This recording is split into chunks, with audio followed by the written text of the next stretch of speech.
Hey guys, and welcome to this updated 2021 guide to squad leading in Hell Let Loose. Are you a regular Hell Let Loose player who's thinking about taking some leadership but don't know where to start? Or maybe you recently started taking the SL role but you're looking for tips on how to be an effective squad leader? If so, then this is the video for you. Squad leading might seem intimidating on the outside, and trust me, every squad leader has been there. But in the next 10 minutes, I'm going to show you the 5 essentials to succeed as squad leader and how it can be just as fun as any other role.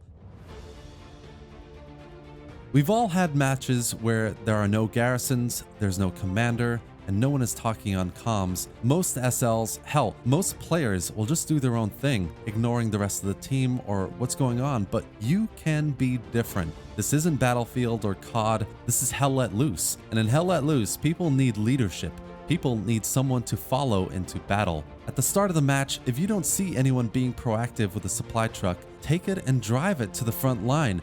Get that first garrison up so everyone else can get into the action quickly and start fighting. If you see our defensive point has no garrisons or backup garrisons, volunteer to get over there and set some up. Use the commander or support squad mate to drop supplies and make sure your whole team have backup spawn points. Making sure you have the best chance of winning also means supporting your commander. If you are lucky enough to have an effective commander, which can make all the difference in a match with a bombing run or a timely airhead, then you need to help him get nodes up. It takes 150 supplies and 5 minutes to build a set of 3 nodes. All it takes is one willing individual, and players are generally up for it, so all you need to do is ask your squad, get a volunteer, and get those nodes up. Making sure garrisons and nodes are built, guys, is the first responsibility of the SL, thus setting up the match for success. In my experience, even one effective squad leader is better than 10 SLs doing their own thing. Now, this doesn't mean you're a logistics SL or that you can't be an offensive or defensive squad leader. It just means that if you want to have an enjoyable game and you don't see any other SL taking the initiative about supporting the team, then you need to get garrisons and nodes built.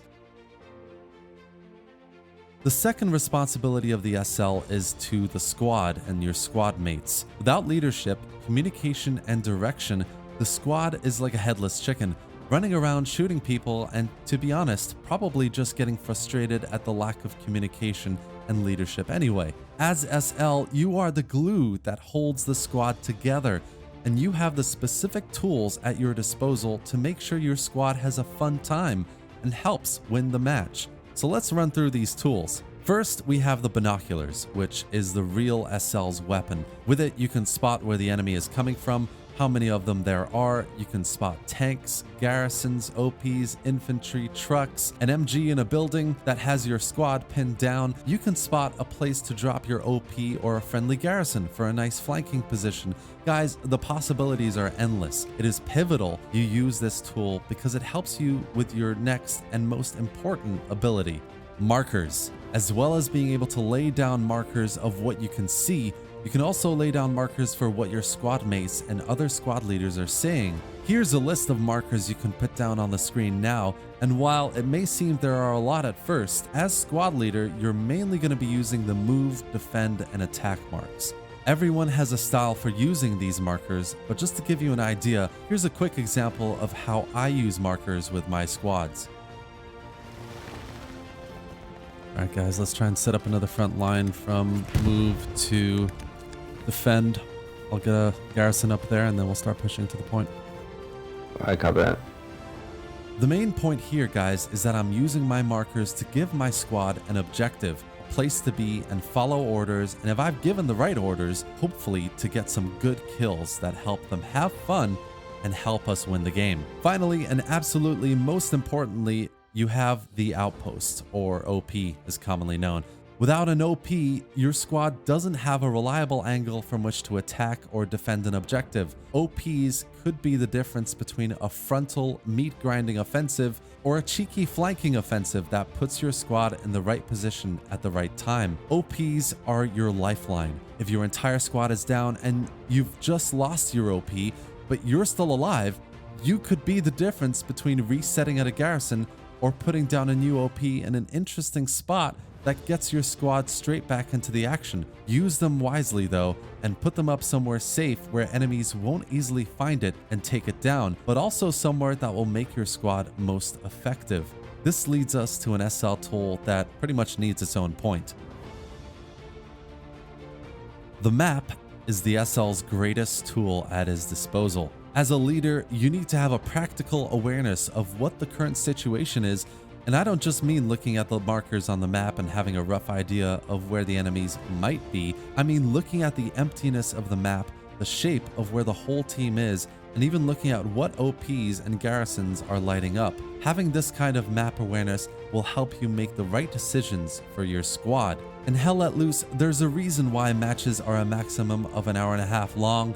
It's to make it dynamic. That's a long time to play, guys, and in that time, anything can change. You might see a gap in your lines that need to be filled, or you might see an opportunity for a flanking attack through a friendly airhead. This all happens through the map, so if you're not looking at it every 2 to 4 minutes, then you're not being an effective squad leader.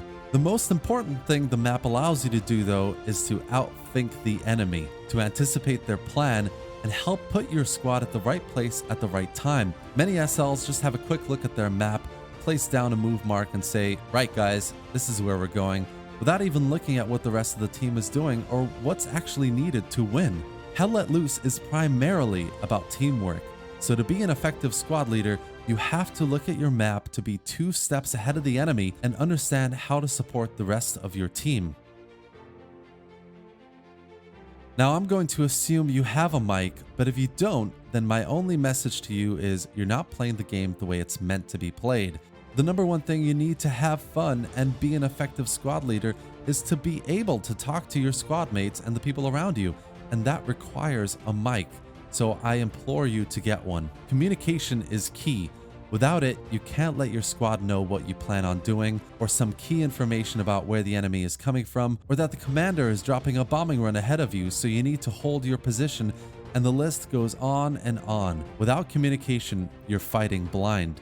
It also gives your squad a confidence boost, to know you know what you're doing, that you have a plan of action, to hear your voice, and to hear information that will help them win and not die. Your squad partly relies on your leadership to have a good time, so if you're not talking to them, they get discouraged. Every squad leader has their own style, of course. You can have a bit of banter, or you can be serious, but whatever you do, always make your presence known. It goes a long way to making the game 1000% enjoyable. I guarantee that if you're looking at the scoreboard right now and you see a couple of squads that are massively overpowering every other squad, they have a great combat effectiveness score, offensive score, defensive score, I guarantee you that they have a squad leader who has a microphone and that is talking to their squad, because that is what inspires them and that's what makes them get into action. This nicely leads to my final and most fun point. Squad leaders tend to be more experienced players, of course. Personally, I'd say if you've played over maybe 20 matches or 50 hours, you know enough about the game to consider leading a squad. That knowledge and experience can be used to inspire your squad mates. Show them what a good leader looks like. If they're new players, tell them you're happy to answer any questions they might have and help them. As SLs, you are the real leaders on the battlefield. It's not the commander, it's you. And the real believers in Hell Let Loose. You have the power to make this game amazing by communicating, bantering, passing on your experience, and empowering your squad to have as much fun as possible. Inspiration comes in many forms, guys, but being able to have a plan of action to make the hard decisions and ultimately lead your squad to victory will not only enable them to have fun, but is the main reason why squad leading is so much fun. Of course, some people, including maybe yourself, don't like pressure or the clutter of talking voices, but you get used to that. Also, don't be discouraged by people saying stupid things. There will always be people like that. The SL is a responsibility, but it's just like any other role. You make it what you want it to be. Personally, I find that if you can ignore the pressure and the many voices in your head and focus on making your squad effective and enable them to have fun, then you are already in the 1% of squad leaders fulfilling the role admirably. Finally, guys, remember, this is a game. We're all here to have fun and have a good time. enjoy shooting people, blowing up tanks, mowing down people with an MG, and more. We're all people trying to work together to have fun. And as an SL, you can be an enabler and an empowering voice to make the match successful and help people have fun. That's it for today, guys. I really hope you enjoyed the video and gained a bit of knowledge about how to effectively squad lead in Hell Let Loose and what makes it so much fun. If you did, guys, please do drop a like on the video and subscribe to the channel to see more Hell Let Loose content, and absolutely drop your thoughts and questions in the comments section below. Now go out, guys, and be a squad leader. Even if it's for the first time, I implore you, I promise it's not as bad as it looks. Thanks for watching, guys, and see you next time.